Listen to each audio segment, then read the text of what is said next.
ఇగో ఈ చేతులకు ఉన్న ఉంగరం అయితే ఎండిది కాదు, ఫస్టే చెప్తున్నా. మెల్ల గొలుసులు పీసులు ఏం దిక్కులేవు, తాడు కూడా ఉండే, అది కూడా దెంపక పీకిరిమోనని. చూస్తురా చూస్తారు కదా, ఎండిది కాదు, బంగారం లేదు, ఏం లేదు. ఓ దొంగలన్నా నన్ను మంచిగా చూడర్రి, గంగులు అంటారు నన్ను.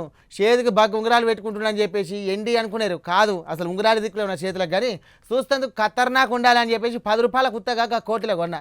ఏమైంది, గంగులంతా ఎట్టెట్టనో మాట్లాడతాను అనుకుంటుర్రా? మరి గట్లనుంది కాలమంతా. ఇక తల్లినే ఇడిచిపెట్టలేదు, వాళ్ళకు నేనెంత. ఆడోళ్ళ మెడల గొలుసులు, తాళముండ్ల కన్నాలు, ముసలోళ్ళ చైన్లు, ఏటీఎంలు ఎత్తుకపోడు, హుండీలు పట్టుకపోడు. దొంగలకు కాదేది అనర్హం అన్నట్టుంది ముచ్చట. సికింద్రాబాద్లో బన్సిలాల్పేటలుందికి గుడి.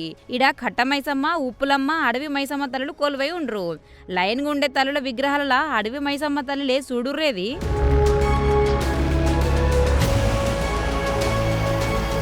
ఆవు 3 కిలోలున్న ఎండి విగ్రహం ఆ తల్లి.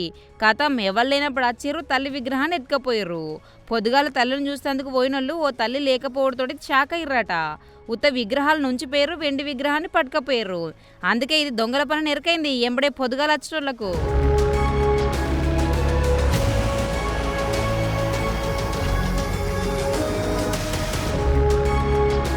ఐడిహెచ్ కాలనీ పార్తివాడన్న గుడికి మస్తు మంది పోతారు దినాము.